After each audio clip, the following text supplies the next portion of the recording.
Enter Talthybius. Tell me, ye Trojan dames, where can I find Hecuba, late the queen of Troy? Not far from thee, O Talthybius. She is lying stretched on the ground, muffled in her robes. O Jupiter, what shall I say? Shall I say that thou beholdest mortals? Or that they have to no end or purpose entertained false notions, who suppose the existence of a race of deities, and that fortune has the sovereign control over men? Was not this the queen of the opulent Phrygians? Was not this the wife of the all-blessed Priam? And now all her city is overthrown by the spear, but she, a captive, aged, childless, lies on the ground defiling her ill-fated head with the dust? Alas, alas! I am too old, but rather may death be my portion before I am involved in any such debasing fortune. Stand up, O unhappy, raise thy side, and lift up thy hoary head. Let me alone. Who art thou that sufferest not my body to rest? Why dost thou, whoever thou art, disturb me from my sadness? I am here, Talthybius, the herald of the Greeks, Agamemnon having sent me for thee, O lady. Hast thou come then, thou dearest of men, it having been decreed by the Greeks to slay me too upon the tomb? Thou wouldst bring dear news indeed. Then haste we, let us speed with all our might. Lead on, old man. I am here and come to thee, O lady, that thou mayest entomb thy dead daughter. Both the two sons of Atreus and the Grecian host send me.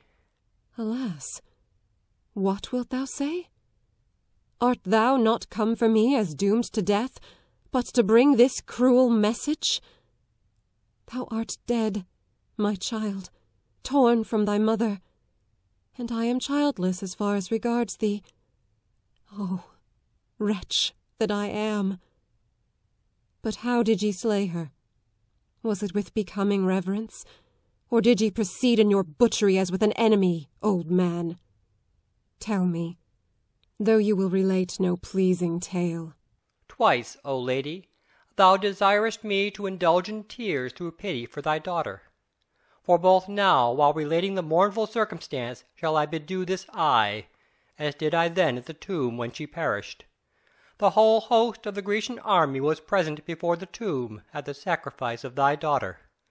But the son of Achilles, taking Polyxena by the hand, placed her on the summit of the mound. But I stood near him, and there followed a chosen band of illustrious youths in readiness to restrain with their hands thy daughter's struggles. Then the son of Achilles took a full-crowned goblet of entire gold, and poured forth libations to his deceased father, and makes signal to me to proclaim silence through all the Grecian host.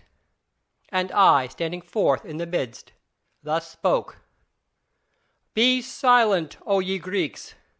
Let all the people remain silent. Silence, be still. And I made the people perfectly still.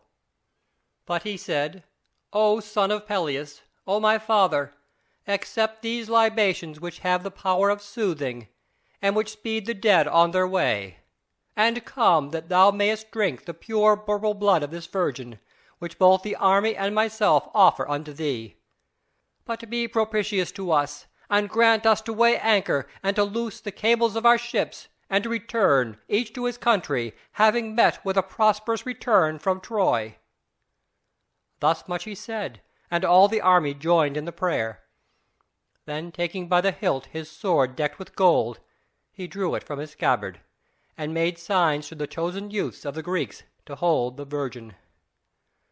But she, when she perceived it, uttered this speech: O Argives, ye that destroyed my city, I die willingly.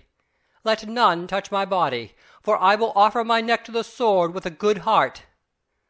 But by the gods, let me go free while ye kill me, that I may die free, for to be classed as a slave among the dead, when a queen, is what I am ashamed of. But the people murmured assent, and King Agamemnon ordered the young men to quit the virgin. But they, soon as they heard the last words of him who had the seat of chief authority among them, let go their hold. And she, on hearing this speech of her lord's, took her robe and rent it, beginning from the top of her shoulder down to her waist, and showed her breast and bosom beauteous as a statue's, and bending her knee on the ground, spoke words the most piteous ever heard. Lo, strike, if this bosom thou desirest, O youth, or wouldst thou rather under the neck, here is this throat prepared. But he, at once resolved and unresolved, through pity of the virgin, cuts with a sword the passage of her breath, and fountains of blood burst forth. But she e'en in death showed much care to fall decently, and to veil from the eyes of men what ought to be concealed. But after that she breathed forth her spirit under the fatal blow.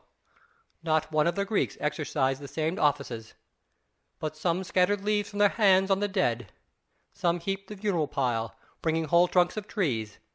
But he that would not bring heard rebukes of this sort from him that was thus employed. Standest thou idle, thou man of the most mean spirit? Hast in thy hand no robe, no ornament for the maiden?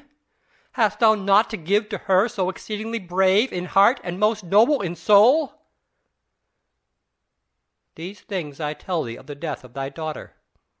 But I behold thee at once the most happy, at once the most unhappy of all women in thine offspring.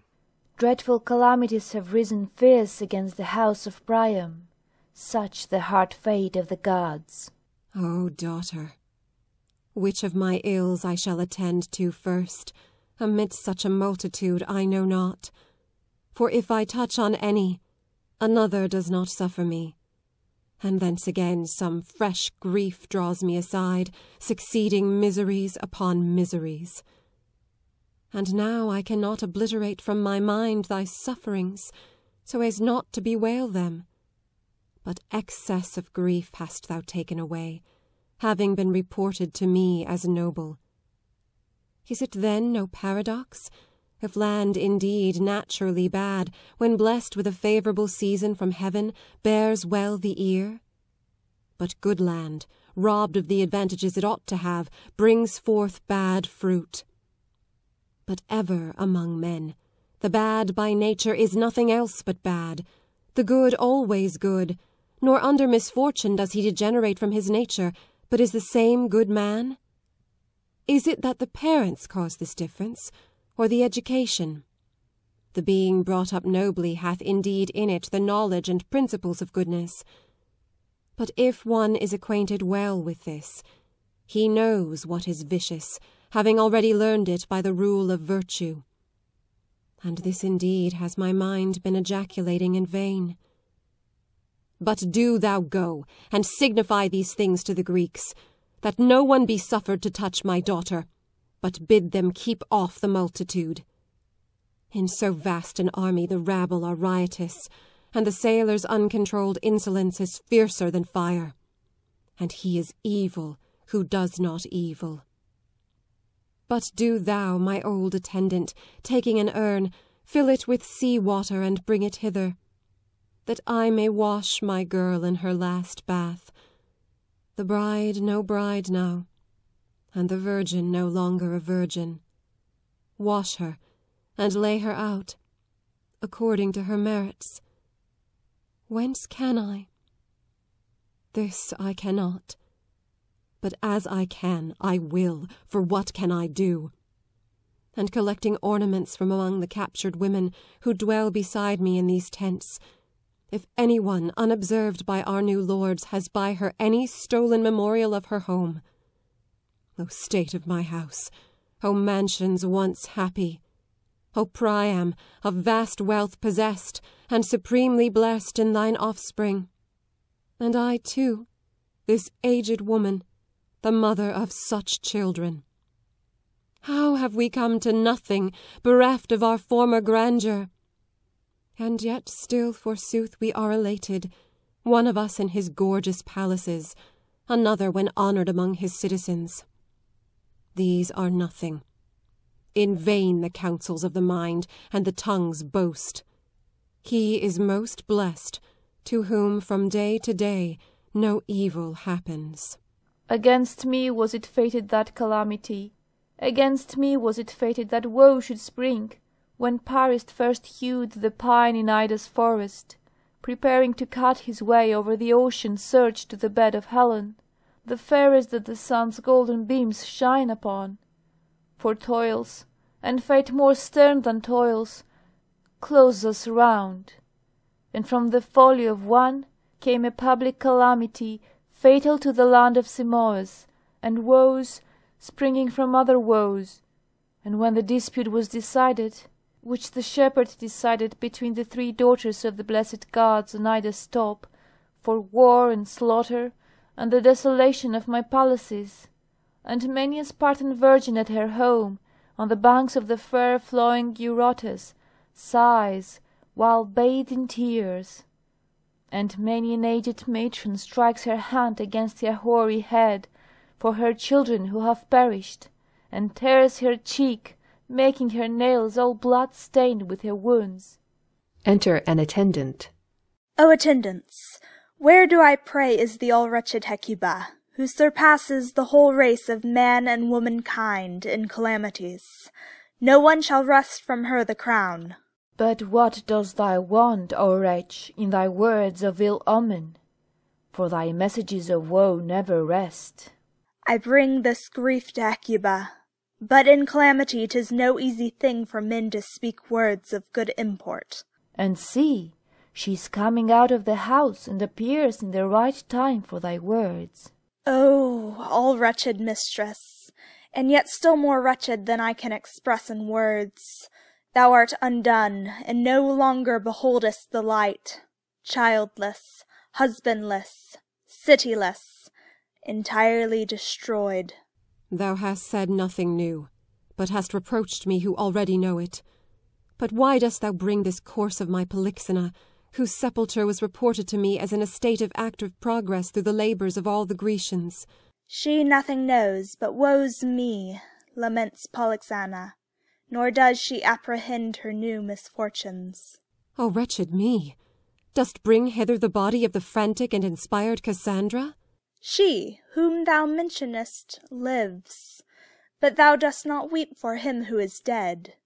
But behold, this corse cast naked on the shore, and look if it will appear to thee a wonder, and what thou little expectest. Alas me! I do indeed see my son Polydore a corse, whom, I fondly hoped, the man of Thrace was preserving in his palace. Now am I lost indeed. I no longer exist. Oh, my child, my child! Alas, I begin the Bacchic strain, having lately learned my woes from my evil genius. Thou knowest, then, the calamity of thy son, O most unfortunate. I see incredible evils, still fresh, and my immeasurable woes follow one upon the other. No longer will a day without a tear, without a groan, have part with me. Dreadful, oh, dreadful are the miseries that we endure. O child, child of a wretched mother, by what fate art thou dead? By what hap liest thou here? By the hand of what man? I know not. On the wave-washed shore I found him. Cast up from the sea, or fallen by the blood-stained spear? The wind's billow cast him up from the deep on the smooth sand. Woe is me! Now understand I the dream, the vision of mine eyes. The black-winged phantom has not flitted by me in vain, which I saw concerning thee, my child, as being no longer in the light of day. But who slew him? Canst thou, O skilled in dreams, declare him? My friend who curbs the steed in Thrace, where his aged father placed him for concealment. Ah me! What wilt thou say? Was it to possess his gold that he slew him? Unutterable deeds, unworthy of a name, surpassing miracles, unhallowed, insufferable. Where are the laws of hospitality? O most accursed of men, how didst thou mar that skin, how sever with the cruel sword the poor limbs of this boy, nor didst feel pity? O hapless woman, How has the deity made thee by far the most wretched of mortals, whoever he be that presses heavy on thee? But, my friends, let us henceforward be silent, for I see our lord Agamemnon advancing. Enter Agamemnon. Why, Hecuba, delayest thou to come, and bury thy daughter in her tomb, agreeably, that no one of the Argives should be suffered to touch thy daughter? For our part we leave her alone, and touch her not. But thou art slow, whereat I am astonished. I come, therefore, to fetch thee, for everything there has been well and duly performed, if aught of well there be in this. Ah, what course is this I see before the tent? Some Trojans too, for that is no Grecians. The robes that vest his limbs inform me. Aside. Thou ill-starred wretch, myself I mean when I say thou. O Hecuba, what shall I do? Shall I fall at the knees of Agamemnon here, or bear my ills in silence? Why dost thou lament, turning thy back upon me, and sayest not what has happened? Who is this? But should he, thinking me a slave, an enemy, spurn me from his knees, I should be adding to my present sufferings. No prophet I, sayest to trace, unless by hearing the path of thy counsels. Am I not rather then putting an evil construction on this man's thoughts, whereas he has no evil intention toward me? If thou art willing that I should nothing of this affair, thou art of a mind with me, for neither do I wish to hear. I cannot without him take vengeance for my children. Why do I thus hesitate? I must be bold, whether I succeed or fail. Agamemnon, by these knees, and by thy beard I implore thee, and by thy blessed hand. What thy request? Is it to pass thy life in freedom? For this is easy for thee to obtain. Not this, indeed, but so that I avenge myself on the bad, I am willing to pass my whole life in slavery. And for what assistance dost thou call on me? In none of those things which thou imaginest, O king. Seest thou this course, or which I drop the tear? I see it, thy meaning, however, I cannot learn from this. Him did I once bring forth. Him bore I in my bosom. Is this indeed one of thy children, O unhappy woman? It is, but not of the sons of Priam who fell under the walls of Troy. Didst thou then bear any other besides those, O lady? In vain, as it appears, this whom you see. But where did he chance to be when the city fell? His father sent him out of the country, dreading his death. Whither, having removed him alone of his children, then alive? To this country, where he was found a corse. To him who is king over this state, to Polymestor? Hither was he sent, the guardian of gold, which proved most destructive to him. By whose hand, then, he is dead, and having met with what fate? By whom else should he? The Thracian host slew him. O wretch, was he so inflamed with the desire of obtaining the gold? Even so, after he had heard of Troy's disasters. And where didst thou find him, or who brought the body? She, meeting with it on the seashore. In quest of it, or occupied in some other employment? She was going to bring from the sea wherewith to bathe Polyxena. This friend then, as it seems, murdered him, and after that cast him out. To toss upon the waves, thus gashing his body. O thou unhappy, from thy unmeasured ills! I perish. No woe is left, Agamemnon. Alas, alas, what woman was ever so unfortunate? There is none, except you reckon misfortune herself. But for what cause I fall at thy knees now hear. If I appeared to you to suffer these ills justly, I would be reconciled to them.